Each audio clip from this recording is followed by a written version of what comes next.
Yung asawa ninyo ngayon, kilala ba si Dayunyor? Na presidente? President of the Philippines! Magandang hapon mga kabisdak. Meron na naman akong i-play na video. Actually, matagal ko nang sinasabi ito sa inyo. Hindi ko lang na-content. Na si Dayunyor nakita diyan sa Australia sa traffic. Nakita ng isang Pinay na may asawang Australiano. Nagsabi ko nga sa inyo, hindi kilala si Dayunyor at si Ma'am Shea ay nadidmaho niya ang naturang Pinay. Napag-usapan lang natin muli ito kasi nga itong Philippine Television Channel na ang hari dyan si Tambaluslos ay pinalabas kagabi ito. At para bang sikat na sikat si Dayunyor dyan, yan ang gustong ipalabas ng PTV News. Bago po natin pakinggan ang side natin dito sa Bisdak Pilipinas, panoorin po muna natin ang version ng PTV News. Narito po mga kabisdak. Ikinatuwa naman ng ilang netizen ang pag-selfie ng isang Pinay kay Pangulong Ferdinand R. Marcos Jr. sa gitna ng trapiko sa Australia. Sa YouTube page ni Jeremy Heitman, makikitang na-meet ng isang Pilipina ang Pangulo kasamang asawa nitong si First Lady Liza Marcos. Ipinakilala din ng Pilipina ang Pangulo sa kanyang asawa at nakipag-picture din ito kay Pangulong Marcos Jr. Pinuri naman ng netizen ang pagiging mabait at mapagpakumbabang Pangulo sa pagpapaunlak niya sa iling ng Pilipina. Panoorin nga natin ang kabuuan. Pwede po magpagpo. 2 years po, my husband, President of the Philippines. Hello, sir. Hello. Hello. Pwede po magpa-picture? Yeah, pa-picture. Okay. Ayun po yung version ng PTV News. Tama naman ho, yung binalita nila na natuwa itong naturang Pinay na makipag-selfie kay Dayunyor. Pinagbigyan naman ni Dayunyor. Pero ang punto ko dyan mga kabisdak, iba. Iba ho yung nakikita ko. Ano po yung nakikita ko? Kaplastikan ni Ma'am Shea na dinidma lang po niya itong Pinay. At hindi kilala ng Australiano si Dayunyor. O tingnan mo ha. Yan ang nakikita ko. At hindi po ito napapansin ng maraming Pilipino. Kasi oo nga naman, yung reaksyon ng babae, tuwang-tuwa. Di naman natin may tanggi na tuwang-tuwa. Pero hindi na rin niya alam, hindi napansin din ng babae na siya po ay nadidma ni Ma'am Shea. Rito ang aking version. Panoorin muna natin yung buong video bago po natin husgahan yung part na kung saan na hindi talaga kilala si Dayunyor ng Australiano na kahit yung asawa niya ay Pinay.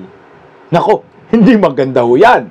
Mantakin mo, asawa mo Pinay, pero ang presidente ng Pilipinas pumunta sa Australia, nakasalamuha mo sa isang traffic, hindi mo kilala.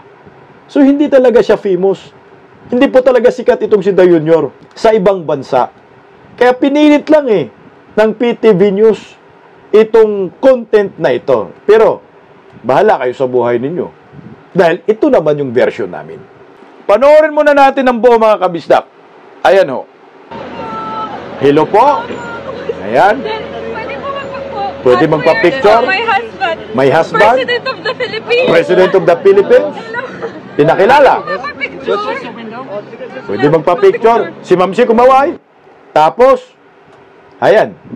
Nung magpa-selfie na yung babae, wala na si Ma'am Shea. Bumalik na siya sa kanyang cellphone kung ano-ano yung kinakalikot. Okay, ito naman yung version. Slow mo natin mga kabisak para makita o natin. President of the President of the Philippines. Philippines. Hindi kilala ng Australiano, no? Asawa niya Pinay. Pwede magpa-picture. Yeah, pa-picture. Sige, pa-picture. Tingnan nyo po. Si Ma'am Shea, kumakaway na ho dyan. Kumakaway naman siya, wala namang problema. Ang tawag dyan plastikan nga. Pero, nung magpa-selfie na ho, di ba ho sana sasama din siya Kasi Pilipina ho yan Nasa ibang bansa, nakita mo First lady ka ng presidente ng Republika ng Pilipinas. Di ba ho sana, nung sinabi ng isang Pinay na pwedeng magpa-selfie, nung lumapit na kay Da Junior, magpa-selfie na, di sasama ka ho sana. Kasi nga, Pinay ho yan Nakita mo sa ibang bansa, First lady. Tingnan mo, anong reaksyon ni Ma'am Sheo? Ayan. Bumalik sa kanyang cellphone kung ano-anong kinakalikot dyan.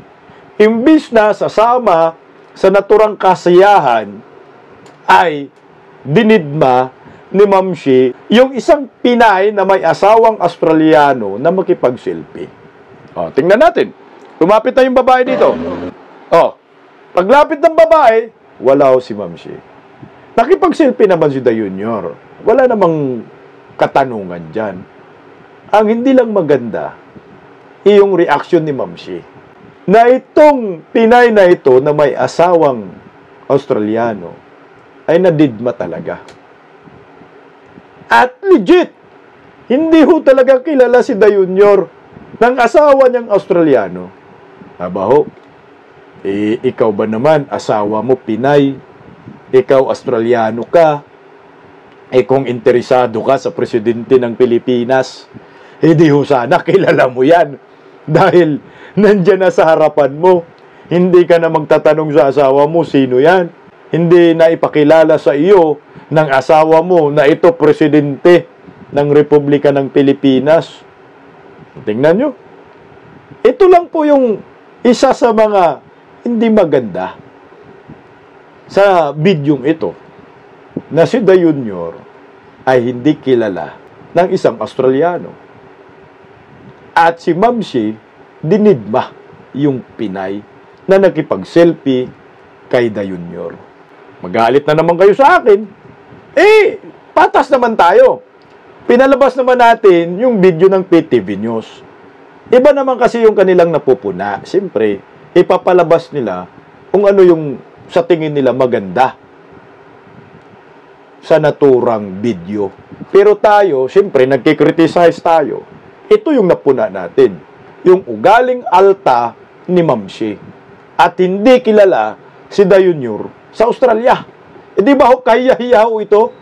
Mantakin mo, presidente ka ng Republika ng Pilipinas, pero hindi ka kilala ng asawa ng Pinay na foreigner? O kayo mga OFW dyan, kayong mga Pilipina dyan, na may asawang mga foreigner sa ibang bansa. Tanong ko po sa inyo, nung panahon ba ni Tatay Digong, kilala ba ng inyong mga asawa si Tatay Digong na presidente ng Pilipinas? Malamang, kilalang kilala. Ito naman, tanong ko sa inyo, yung asawa ninyo ngayon, kilala ba si Da Junior na presidente ng Republika ng Pilipinas? Naku,